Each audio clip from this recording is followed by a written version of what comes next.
हिंदी साहित्य की जो रचना है कभी उनको एक इंटरेस्टिंग तरीके से जैसे कि याद हो जाए, ट्रिक के माध्यम से आज ये एमसीक्यू करेंगे। ठीक है, एक दो बार रिवीजन भी ज़रूरी है। उससे पहले देख लेते हैं कि जो ज्ञानपीठ पुरस्कार है, ज्ञानपीठ पुरस्कार इसके बारे में कि ये ज्ञानपीठ पुरस्कार किसको दिया जाता है। तो ये साहित्य के क्षेत्र में जो रचनाएं होती हैं साहित्य के क्षेत्र में दिया जाता है और ये 1965 से दिया जा रहा है। ठीक है ना, इसमें 11 लाख रुपए दिए जाते हैं और इसको जीतने वाले थे, प्रथम विजेता थे जो मलयालम भाषा की रचना थी इनकी, जी शंकर ग्रुप, इनको दिया गया था। और पहली महिला थी आशा पूड़ा जो बंगला भाषा में इनको दिया गया था। ठीक है, ये साहित्य के क्षेत्र में दिया जाने वाला सबसे बड़ा पुरस्कार है ज्ञानपीठ पुरस्कार। तो अब देखते हैं क्वेश्चन नंबर 1। क्वेश्चन नंबर 1 है हिंदी प्रदीप के संपादक, ये पत्रिका थी ना कि हिंदी प्रदीप, ठीक है, इसके संपादक कौन थे। तो जैसे कि तुम्हें उत्तर में दिखाई दे रहा है बालकृष्ण भट्ट, लेकिन याद कैसे रहेगा हमें। ठीक है, तो हिंदी का जो दीप था, प्रदीप दीप, जो दीपक था, दीप मीन्स दीपक, तो जो दीप था हिंदी का वो कैसे क्या हो गया, भट्ट हो गया। क्या हो गया, प्रदीप इससे रिलेट करेंगे, दीप था वो कैसा हो गया, भट्ट, मतलब फट गया। तो हिंदी प्रदीप जो रचना है उसके जो पत्रिका है उसका संपादक कौन था, बालकृष्ण भट्ट। ठीक है ना। दूसरा सरस्वती पत्रिका, इसके संपादक कौन थे, बहुत क्वेश्चन आते हैं। सरस्वती पत्रिका के संपादक कौन थे, तो महावीर प्रसाद द्विवेदी। इसको याद कैसे करेंगे कि सरस्वती एक देवी है, सरस्वती देवी हैं जो हमारी शिक्षा में बहुत इनका उच्च स्थान है। तो देवी के लिए तुम अगर सरस्वती मैया की पूजा करोगे तो उसमें क्या बांटोगे, प्रसाद। क्या बांटेंगे, प्रसाद। तो सरस्वती के जो संपादक हैं पत्रिका के वो कौन है, महावीर प्रसाद द्विवेदी। तो सरस्वती मैया की हम पूजा करेंगे तो उस पूजा के लिए, पूजा के बाद हम प्रसाद बांटेंगे। तो इससे हमें याद रहेगा कि सरस्वती के जो पत्रिका है उसके संपादक महावीर प्रसाद द्विवेदी थे। ठीक है, क्वेश्चन नंबर अगला, कल्याण किस प्रकार की पत्रिका है, कल्याण किस प्रकार की पत्रिका है। तो भैया कल्याण होगा जब तुम अपने धर्म के प्रति समर्पित रहोगे पूरी तरह, तब तुम्हारा कल्याण हो जाएगा। तो जो धार्मिक है, कल्याण जो पत्रिका है वो कैसी है, धार्मिक है। याद रहेगा, कल्याण तभी होगा जब अपना धर्म जो कर्म है अपना उसके प्रति तुम सजग रहोगे तो तुम्हारा कल्याण पक्का हो जाएगा। ठीक है, माधुरी पत्रिका, माधुरी पत्रिका ये पूछ रहा है प्रकाशित कहाँ से होती थी। ठीक है, ये पूछ रहा था इसका संपादक कौन है, कभी पूछता है कि इस पत्रिका के जो कहाँ से प्रकाशित होती थी, कहाँ से चलती थी, किस शहर से। तो जो माधुरी हैं, ये मैडम जानते हैं माधुरी दीक्षित को, हाँ माधुरी मैडम क्या हो गई, लखनऊ में आई। कहाँ है माधुरी, लखनऊ। तो ये माधुरी चलती है लखनऊ से। कहाँ से प्रकाशित होता है ना, माधुरी का लखनऊ, लखनऊ लखनऊ। ठीक है ना। अब हिंदी नवजीवन के संपादक, हिंदी नवजीवन, तो इसके संपादक थे गांधी जी। याद कैसे रहेगा, ये मान लो तुम कि हिंदी को नवजीवन में से नया जीवन किसने दिया, गांधी जी ने। हिंदी को नया जीवन किसने दिया, गांधी जी ने दिया। ठीक है ना। क्वेश्चन नंबर अगला, पंडित प्रताप नारायण मिश्र किस जाति पत्र के संपादक थे। तो देखो पंडित कौन है, ये पंडित, तो पंडित कौन होते हैं, ब्राह्मण होते हैं। पंडित किसे कहते हैं, ब्राह्मणों से। तो जो पंडित प्रताप नारायण मिश्र हैं वो किसके संपादक थे, ब्राह्मण के। याद रहेगा, पंडित प्रताप नारायण मिश्र किसके संपादक थे, ब्राह्मण पत्रिका के संपादक थे। हरि नारायण किस कहानी पत्रिका के संपादक थे, हरि नारायण किस कहानी पत्रिका के संपादक थे। तो भैया अगर थोड़े से भी आप धार्मिक चीज़ों में अगर रुचि रखते हो तो हरि नारायण की कथा सुनी है, कथा देश, क्या है ये, कथा देश। तो हरि नारायण की कथा, किसकी कथा। हाँ, अगर तुम्हारा नंबर भी आ जाए ना टीचर में, टीचर बन जाओ या पुलिस या किसी भी डिपार्टमेंट में अगर ज्वाइन होते हो तो भैया क्या कराओगे फिर तुम, हरि नारायण की कथा कराओगे। याद रहेगा। अगला, आलोचना पत्रिका के संपादक कौन है। तो भाई साहब आलोचना कौन करता है, देखो तुम्हारे आलोचना होती है मतलब एक तरह की बुराई या तुम्हारे बारे में जो कमजोरी है तुम्हारी या तुम्हारे अंदर दोष हैं, सिर्फ उनके बारे में कोई बात करता है तो उसे कहते हैं आलोचक। ठीक है, आलोचक अच्छा भी होता है, इससे तुम्हारी कमजोरी का पता चलता है तुम्हें अगर। ठीक है, तो तुम्हारा भी कोई आलोचक जरूर होगा जो तुम्हारी बुराइयां करता होगा, तो उसका नाम तुम्हें पता है, तुम्हारी आलोचना करने वाले का नाम। ठीक है, जरूर पता होगा, तुम्हारे मोहल्ले में होगा कोई। तो इससे हम याद रखेंगे कि आलोचना कौन करता है, उसका नाम तो हमें पता है, नामवर सिंह। अगली, तदभव, विजयी भव, कौन विजयी भव, अब इलेक्शन में होंगे अखिलेश विजयी भव। ये भैया हम तो सिर्फ अपने याद करने के उद्देश्य से पढ़ रहे हैं, कौन विजयी भव होगा हम नहीं जानते, लेकिन तद्भव को हम समझेंगे विजयी भव। तो विजयी भव समाजवादी पार्टी के ये है ना अखिलेश बाबू, ये तद्भव, इससे हमें याद रहेगा। तद्भव पत्राचार संपादक कौन थे? अखिलेश। ठीक है, अब देखेंगे चिंतामणि। चिंतामणि जो है उसके लेखक कौन है? तो चिंता भैया किसको है? सबकी चिंता करते हैं, रामचंद्र की जय। कौन करता है चिंता हमारी? राम करते हैं। तो चिंतामणि के लेखक कौन है? रामचंद्र शुक्ल, याद रहेगा। और ये तो तुम देख ही रहे हो, सब परीक्षा में आए हुए क्वेश्चन हैं, ठीक है ना। कोई दिल्ली टीजीटी, कोई यूजीसी नेट, ठीक है ना, कोई बीएड, कोई बीटीसी, बैंक एग्जाम, रेलवे। तो ये बहुत महत्वपूर्ण क्वेश्चन है, चाहे आप टीचर की तैयारी कर रहे हो, चाहे पुलिस की, चाहे वीडियो की, किसी की भी तैयारी कर रहे हैं, वो महत्वपूर्ण क्वेश्चन है। हम ट्रिक से याद कर रहे हैं। लगातार 500 क्वेश्चन हमें ऐसे ही लगातार सीरीज में करने हैं। अगला क्वेश्चन है नासिकेतोपाख्यान के रचयिता कौन है? तो भैया नास, क्या है ये? नास, नास है ना। और नास किसका होगा? किसी पार्टी के दल का, राजनीतिक दल का। नासिकोपाख्यान किसका? सदल मिश्र की। तो सर हमने साइलेंट कर दिया दल, और यहाँ से लिया हमने नास। तो किसी दल का नाश होने वाला है इलेक्शन में, ठीक है। जो तुम्हें नहीं देख रहा युवाओं को रोजगार में, उनका क्या कर दोगे तुम? नाश कर दोगे उस दल का, याद रहेगा। चलो, इसमें से महादेवी जी की रचना कौन सी नहीं है? तो देखो भैया, अतीत के चलचित्र है, महादेवी जी की है। पथ के साथी महादेवी है, मेरा परिवार महादेवी, लेकिन पंचरत्न महादेवी की नहीं है, ठीक है। चलिए आगे चलते हैं। चंद्रकांता उपन्यास के लेखक कौन हैं? तो चंद्रकांता के लेखक हैं देवकीनंदन खत्री। कौन है? खत्री, ठीक है ना। चंद्रकांता संतति, चंद्रकांता संतति किस प्रकार का उपन्यास है? तो ये है तिलस्मी एआरी। चंद्रकांता संतति कैसा है? तिलस्मी एआरी। तुम तो बस ये मान लो कि जो चंद्रकांत है ना, उनसे तुम्हारी क्या है? यारी, ठीक है ना। हिंदी में जासूसी उपन्यास के प्रसिद्ध लेखक रहे हैं। तो देखो भैया, जासूसी उपन्यासों के प्रसिद्ध लेखक कौन हैं? गोपाल राम गहमरी। अब मैं इसकी ट्रिक नहीं बताऊंगा, ठीक है ना, अपने याद कर लो अपने आप। तो जासूसी कौन करता है? ये तो मर गया भैया, देखो ये जासूस क्या हुआ? मरी। जासूस क्या होगा? जो जासूस उपन्यास लिखते थे वो तो मर गए। अब कैसे मरे ये नहीं बताऊंगा, ये तो सिर्फ मुझे पता है ये ट्रिक। शेखर एक जीवनी, शेखर, शेखर की जीवनी किस विधा की पुस्तक है? तो ये भैया ये इनका उपन्यास है। शेखर नाम का क्या लिखा है? उपन्यास, ठीक है। जीवनी मत कर देना पीछे देख के जीवनी। शेखर एक उपन्यास है, जीवनी नहीं है। नहीं तुम इस पर लगा दो बी पे, सी सही होगा उपन्यास। इनमें से कौन सा उपन्यास अज्ञे का है? तो इसमें से अज्ञे जी का है नदी के दीप। नदी के दीप अज्ञे जी का उपन्यास है। याद कैसे करेंगे?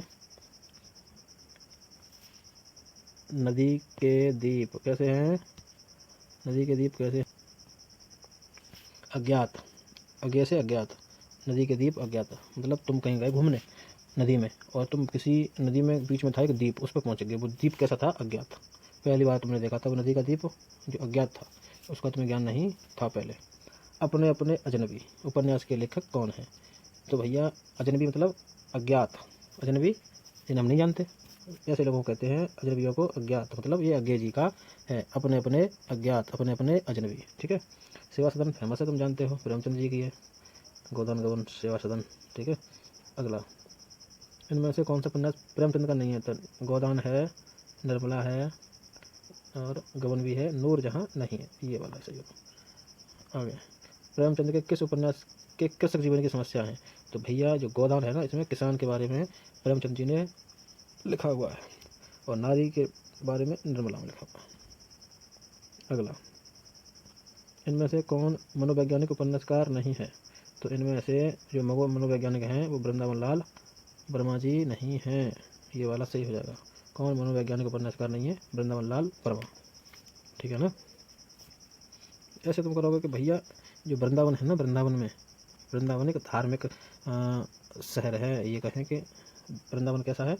धार्मिक। वहाँ विज्ञान की बातें नहीं होती, वहाँ तो श्री राधे राधे वृंदावन में होती है, ठीक है। आगे, ठेठ हिंदी के ठाठ, ठेठ हिंदी के ठाठ के लेखक कौन है? तो भैया ठेठ हिंदी बोली जाती है अयोध्या में, समझ रहे हो? जय श्री राम। ठेठ हिंदी अयोध्या में, तो ठेठ हिंदी की ठाठ किसकी है? अयोध्या सिंह हरिवंश की, ये वाला सही है। ट्रिक कैसी लग रही है याद करने में? अगर थोड़ी हेल्प हो रही है तो बने रहें और सब्सक्राइब लाइक के साथ सहयोग करें चैनल का भैया। चंद्र हसीनों के खतूत, चंद्र हसीनों के खतूत उपन्यास के लेखक कौन है? उग्र। उग्र से तो पता क्या है, एकदम समझ रहे हो नहीं, उग्र हो जाते हैं किसी देख के किसी को। तो भैया ये किसको देख के उग्र हो गए? हसीनों को, हसीनों को देख के उग्र हो गए। किसको देख के? हसीनों को देख के हो गए ये उग्र। याद रहेगा, जैसे ही हसीना देखी, हम समझ रहे हो, डाकू हसीना, कौन सी हसीना, चंद्र हसीना जो भी है, उसको देख के ये कैसे होते हैं? उत्साहित, क्रेजी, जानते हैं, एक्साइटेड है, एक्साइटेड हो जाते हैं, एकदम उग्र हो जाते हैं हसीना को देख के। कंट्रोल। प्रेमचंद के उस उपन्यास का नाम बताइए जिसमें दहेज प्रथा की बुराई की गई है। तो मैंने बताया था ना अभी, महिलाओं के बारे में बताया था, निर्मला में। इसमें दहेज प्रथा के बुराई की गई है, विरोध किया गया है। किसका? दहेज प्रथा का। मुंशी प्रेमचंद ने किया, ठीक है। गोदान में क्या था? किसान थे। और निर्मला में कौन है? महिला उत्पीड़न या दहेज प्रथा का विरोध। भूतनाथ के रचयिता कौन है? भूतनाथ के रचयिता कौन है? तो भैया भूतनाथ के रचयिता हैं देवकी नंदन खत्री। अब याद कैसे करेंगे? भूतों का डर किसको लगता है? देवकी के नंदन को, मतलब देवकी के पुत्र को, देवकी नंदन, देवकी के पुत्र को डर लगता है किसका? भूतों का। तो भूतनाथ के रचयिता कौन है? देवकी नंदन खत्री। याद रहे तो लाइक और शेयर कर देना, ठीक है। हिंदी का पहला उपन्यास किसे माना जाता है? तो हिंदी का पहला उपन्यास है परीक्षा गुरु। अच्छा, गुरु इसमें आ रहा है, गुरु तो पहला, गुरु पहली परीक्षा, याद है ना। तो पहला उपन्यास कौन सा है? परीक्षा गुरु। मृगनयनी, मृगनयनी उपन्यास के लेखक कौन है? याद नहीं होता तुमको तो हमसे मिला करो, ठीक है। कोई शिकायत अगर है तो मत मिला करो बिना शिकायत के, ठीक है। कोई समस्या है तो हमसे मिलो, याद नहीं होता तो। मृगनयनी के उपन्यासकार कौन है? इसके देखो भैया, मृग, जानते हो ना मृग, और मृग कहाँ रहते हैं? वन में, वृंदावन। तो मृग कहाँ रहेंगे? वृंदावन में। याद रह जाएगा तो शेयर कर दीजिएगा, ठीक है, क्योंकि चैनल नया है और नया नया का हेल्प किया करो। तो मृग नयनी से याद हो जाएगा वृंदावन। मृग कहाँ रहते हैं? वन में। याद रहेगा, लंबे समय तक याद रहेगा, एक दो बार रिवीजन कर लेना बस। इलाचंद जोशी का उपन्यास कौन सा नहीं है इसमें? ये पूछ रहे हैं साहब। इलाचंद जोशी का उपन्यास कौन सा नहीं है? तो देखो, जोशी जी को मुक्ति मिल गई, ठीक है। जो भी चक्कर था उनका, उनसे उनको क्या मिल गई? मुक्ति। एकदम हो गए वो सन्यासी, सब कुछ छोड़ के, झंझट, झंझट को कहते हैं चक्र, सारे चक्रों से मुक्ति पाकर वो क्या हो गए? सन्यासी। कौन? इलाचंद जोशी। लेकिन त्याग पत्र उनका नहीं है। जोशी जी सन्यास ले गए, जोशी जी को मुक्ति मिल गई, जोशी जी सारे चक्रों से मुक्त हो गए, लेकिन त्याग पत्र नहीं है उनका। सुनीता, सुनीता के लेखक कौन है? तो सुनीता जैनेन्द्र की, ठीक है। सुनीता किसकी है? जैनेन्द्र की। है कोई मोहल्ले में सुनीता? किसकी है वो? जैनेन्द्र की। या तो सीधे कह दो सुनीता की जय, ठीक है, सुनीता की जय। कह मत देना कहीं मोहल्ले में सुनीता से, तुम गुस्से में तुम्हें दो चार हो जाए फिर। अगला, शेखर एक जीवनी के लेखक कौन है? शेखर एक जीवनी, इसको बताया था ना, इसकी है अज्ञे की। इसमें क्या था? ये उपन्यास था शेखर एक जीवनी। क्या था? जीवनी मत मार देना, कहा था ना ऊपर, हीरा। शेखर एक जीवनी क्या है? ये उपन्यास है। किसका है उपन्यास? अज्ञे का। क्या ऐसे कर लो कि भैया जो शेखर नाम का व्यक्ति है वो अज्ञात में पड़ा हुआ है, उसका अता पता नहीं है कहाँ है, ठीक है ना। आगे चलो। जयशंकर प्रसाद, कौन? जयशंकर प्रसाद। जयशंकर प्रसाद का कौन सा उपन्यास इसमें है? तो भैया देखो, तितली। वो ट्रिक याद है ना तुमको? जयशंकर मिलने चले थे अपनी प्रेमिका से और किसी कमीनी ने बताया, जाके ट्रिक वहाँ पर वीडियो पड़ा हुआ, देखो जयशंकर की सारी रचना है। तो उसमें इतना उन्हें बताया कि वो तो मर चुकी है। तो क्या हुआ? इतने दुख में डूब गए वो, और उसके दुख में आंधी तूफान झरने बहने लगे, ठीक है ना। आंधी आ गई तो उस आंधी में तितली उड़ गई, आकाश के दीप बुझ गए, ठीक है ना।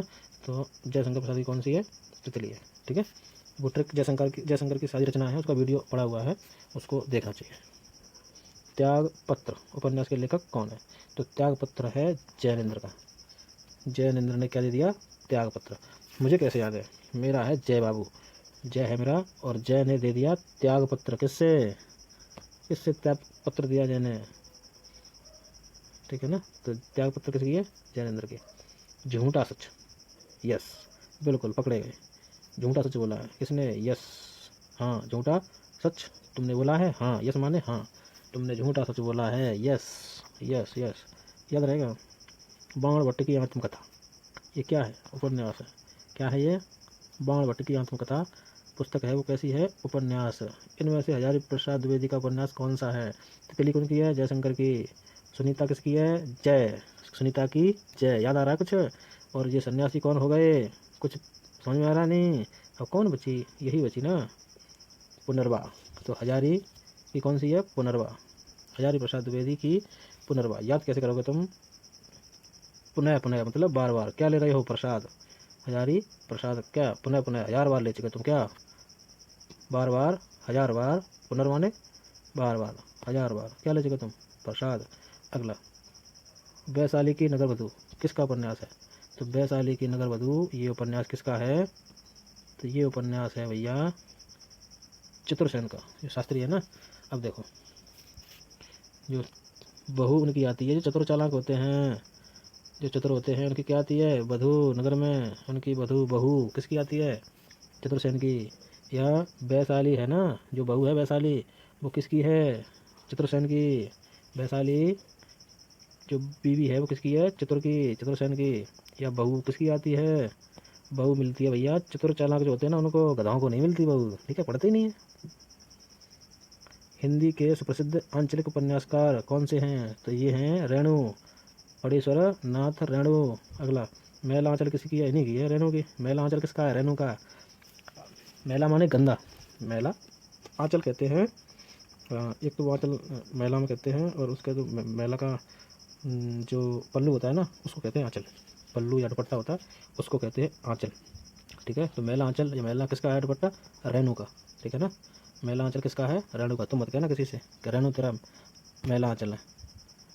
ठीक है, ये तो ट्रिक है भैया। अनाम दास का पोता, अनाम दास का पोता किसकी है? हजारी प्रसाद द्विवेदी की। अनाम दास का पोता, पोता पोता होता है नाती, है ना, नाती पोता। अच्छा, नाती का भी बेटा, उसको कहते हैं पोता। तो ये पोता क्या लेने गया था? प्रसाद।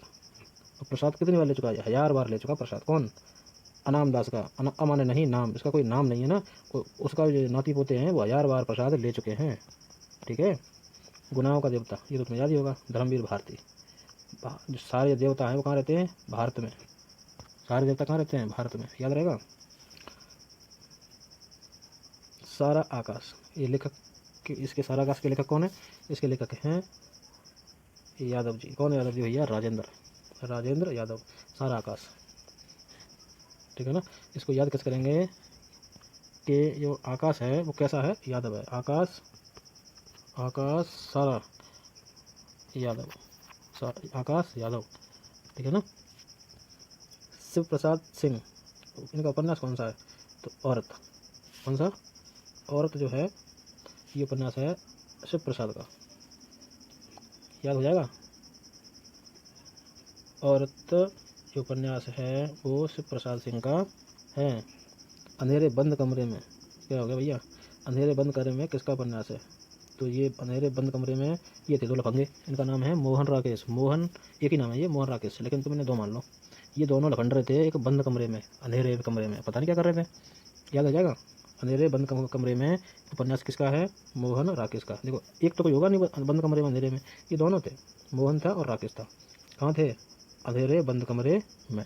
ठीक है, उसमें मिले तो मोहन राकेश पूछना, ये बंद अंधेरे कमरे में क्या कर रहे थे तुम, मेरी बात कराना इनसे। इनमें से राजकमल चौधरी का उपन्यास छांटिए। तो भैया मछली मरी हुई, मरी हुई मछली ये चौधरी साहब खा गए। या ये मरी हुई मछली कौन खा गया? चौधरी। कौन? राजकमल चौधरी। अगर ऐसे भी याद नहीं होता है तो तुम ऐसे याद करो कि ये कमल है ना, कमल, कमल कहाँ होता है? पानी में। मछली कहाँ होती है? पानी में।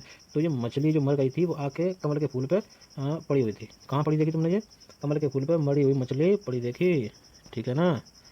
कोई शिकवा अगर हो, कोई शिकायत अगर हो, हमसे मिला करो, पर ना गिला करो। बस आगे। आधा गांव, आधा गांव उपन्यास के लेखक कौन है? तो राही मासूम रजा, राही मासूम रजा, ये आधे गांव के जो लेखक हैं। मासूम क्या? आधा गांव तो मासूमों से भरा पड़ा है। मासूम लोग जानते हो? मासूम। तो आधा गांव किनका है? मासूम लोगों का। याद हो जाएगा। आगे, मानस का हंस, मानस का हंस किस जीवन पर आधारित है? ये उपन्यास है वो है तुलसी पर। देखो अगर पूछता है ना मानस का हंस, तो ये मानस का हंस ऐसे मान लो कि तुलसी के ऊपर लिखी गई है। जो उपन्यास लिखा गया है वो लिखा है मानस का हंस, ये उपनाम मान लो तुलसी का, कि तुलसी का उपनाम मानस का हंस बताया है और ये उपन्यास लिखा है तुलसी के ऊपर, ठीक है ना। उमस, उमस उपन्यास के लेखक कौन है? तो भीष्म साहनी, भीष्म साहनी। तो उमस माने गर्मी, तो सह लो, साहनी में से सह लो, उमस सह लो तुम, गर्मी पड़ने वाली है। लाल टीन की छत, लाल टीन, टीन तुम्हारी टीन कैसी है? सीमेंट की होगी ना। अच्छा तो देखो ये लाल टीन है और इसकी बनाई है छत। तो देखो अगर तुम लेंटर डलवाते हैं ना तो बड़ा मजबूत होती छत, लेकिन तुमने टीन की छत पड़वाई, किसकी पड़वाई? टीन की, इसलिए बहुत निर्मल है। निर्मल मतलब कोमल सी, ठीक है, मजबूत नहीं है। तो टीन की छत कैसी होती है? निर्मल। तो निर्मल वर्मा है, उनका उपन्यास है लाल टीन की छत। छत कैसी होनी चाहिए? निर्मल नहीं, लेंटर डलवाओ सीधे, लेंटर, समझ रहे हो? हाँ। महाभोज उपन्यास की लेखिका, तो देखो भैया महाभोज, महा माने बहुत बड़ा, भोज माने भंडारा। तो बहुत बड़ा भंडारा कौन कर सकता है? जिसके पास अन्न के भंडार होंगे। क्या होंगे? अन्न के भंडार, वही महाभोज कर सकता है। बहुत बड़ा भंडारा वही करवा सकता है जिनके पास भंडार होंगे। तो काय के भंडार? अन्न के। यहाँ है मन्नु, मन्नु, मन्नु भंडारी, मन्नु भंडारी का है महाभोज। तुम तो इसको ऐसे याद कर लो, भंडार, भोज के लिए किसकी जरूरत पड़ती है? अनाज के भंडार की, ठीक है ना। आगे हिंदी का प्रथम महाकाव्य किसे माना जाता है? तो भैया हिंदी का महाकाव्य है पृथ्वीराज रासो। ये आदिकाल का जो है चंद्रवरदाई द्वारा लिखा गया है, पृथ्वीराज रासो, इसको कहते हैं हिंदी का प्रथम महाकाव्य, महाकाव्य, ठीक है ना। और ये है ना बीसल देव रासो, कौन सा? बीसल देव रासो। तो बीसल देव रासो किसकी है? तो नरपति नाहल, नरपति नाहल। तुम याद कैसे करोगे? देखो 20 क्या आ रहा है इसमें? 20, और 20 इसमें आता है नर, मतलब 20 आदमी, 20 आदमी। इसमें है चंदायन, चंदायन की है मुल्ला दाऊद की, किसकी है? चंदा मुल्ला दाऊद की। तो चंदा मुल्ला दाऊद याद हो जाएगा। चलो आगे, इनमें से कौन सी रचना जायसी की है? तो इसमें पद्मावत, ठीक है। कौन सी रचना आधुनिक काल का राम काव्य है? तो इसमें साकेत है, वो आधुनिक काल का राम काव्य है। तो अब तुम्हारा हो गया ये, तो इसमें हमने कर लिए समथिंग 55 क्वेश्चन पूरे कर दिए। अब वीडियो हो जाएगा बड़ा, तो ऐसे ही 500 क्वेश्चन हम करेंगे लगातार ट्रिक के साथ, ऐसे ही मस्त मस्त ट्रिक से रिलेट करके और हम करेंगे याद, ठीक है ना। तो बने रहें, ठीक है। वीडियो को शेयर और सब्सक्राइब कर दें चैनल को, क्योंकि थोड़ा मोटिवेट हो जाते हैं और इसमें हमारा भी फ़ायदा और तुम्हारा भी फ़ायदा, दोनों का लाभ है। ना तुमको घाटा, ना हमको घाटा, ना तुम्हारा पैसा खर्च हो रहा है, ना हमारा हो रहा है। तो बस बने रहो, तैयारी को जोरदार बनाओ, ठीक है ना। शेयर ज़रूर कर देना एक बार। Okay, okay.